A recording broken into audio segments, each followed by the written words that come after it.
Chapter 3 One-Room Schoolhouse. "Let's check it out," said Annie. She and Jack walked up the little hill. At the top, they saw that the rusty pipe was rising out of a wooden roof. They walked around the other side of the hill. Beneath the wooden roof was a door. The door seemed to open into the hill itself. "What is this?" said Annie. "Let's find out," said Jack. He studied their research book until he found a black and white photograph.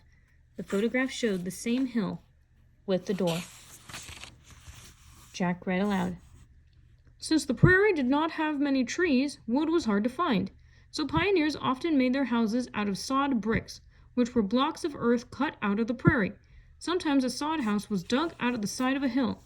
It was called a dugout." Jack pulled out his notebook. He wrote, "Sod bricks equals blocks of earth. Dugout equals sod house carved out of hillside." Then Jack read more to Annie. "Tornadoes or twisters are common on the prairie. So many dugouts had storm cellars. A storm cellar was like a rough basement below the ground. During a twister, a storm cellar is the safest place to be." "Wow, maybe we'll see a twister," said Annie. "I hope not," said Jack. Then he read on. "A pioneer family built this dugout for a home.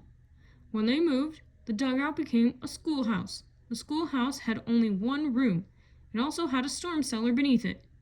Jack quickly wrote, "Some dugouts have storm cellars."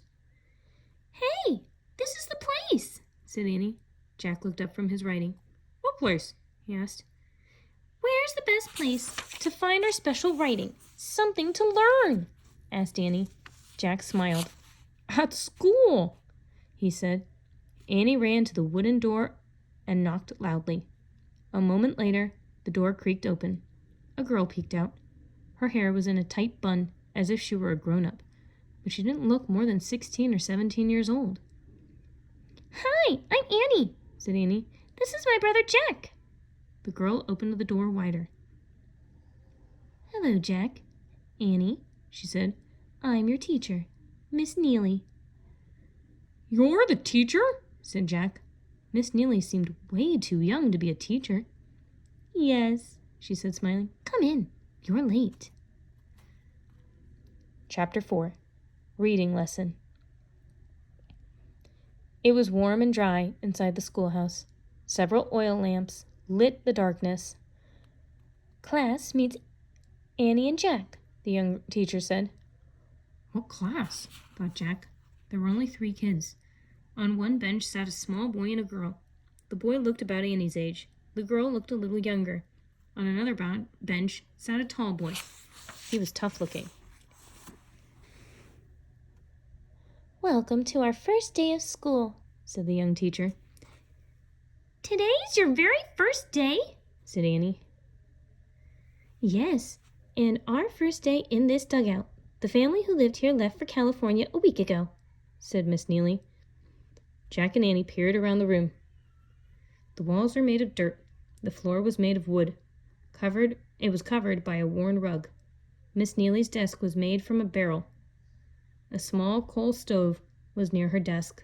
A crate held a water jug, chalk, and 2 small black boards. "It's a nice school," Annie said politely. "Thank you. We're very grateful for it," said Miss Neely.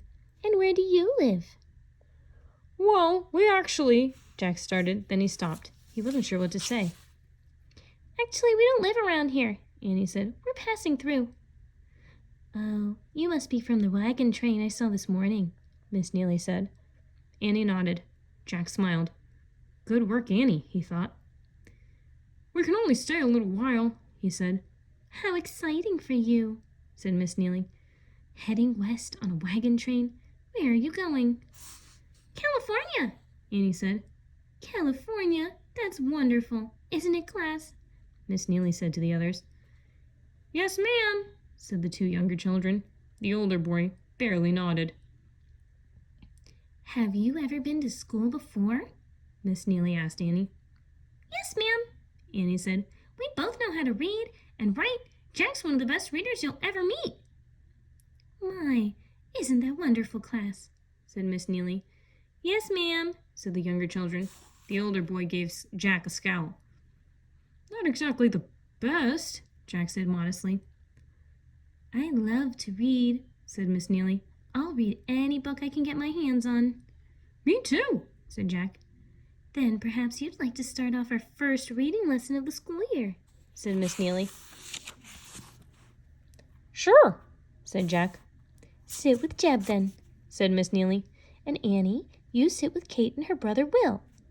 Will and Kate quickly made a room for Annie on their bench, but Jeb didn't move over for Jack, not even an inch.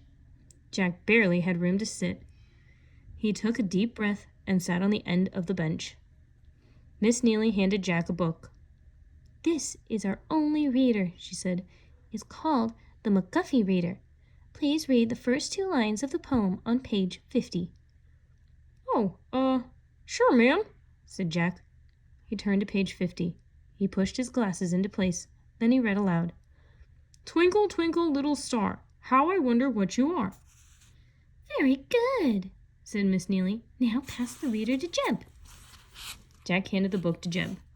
Jeb, please read the next 2 lines, said Miss Neely.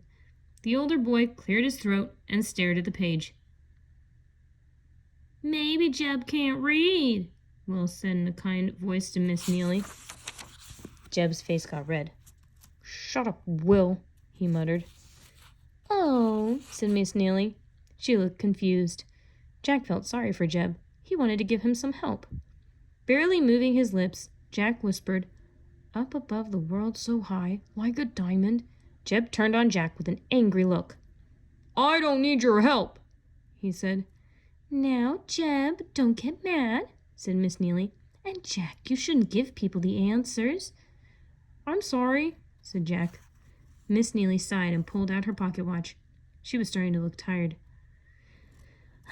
Why don't you all go outside and have your noon meal, she said. I'll stay in and prepare for our next lesson. Miss Neely opened the doors of the sod hut. Annie, Kate, and Will bounced up from their seats and started cheerfully out the schoolroom. Jack turned to Jeb. Hey, sorry for what happened, Jack said. Jeb glared at him and didn't say anything. Come on, Jack, Annie called outside the hut.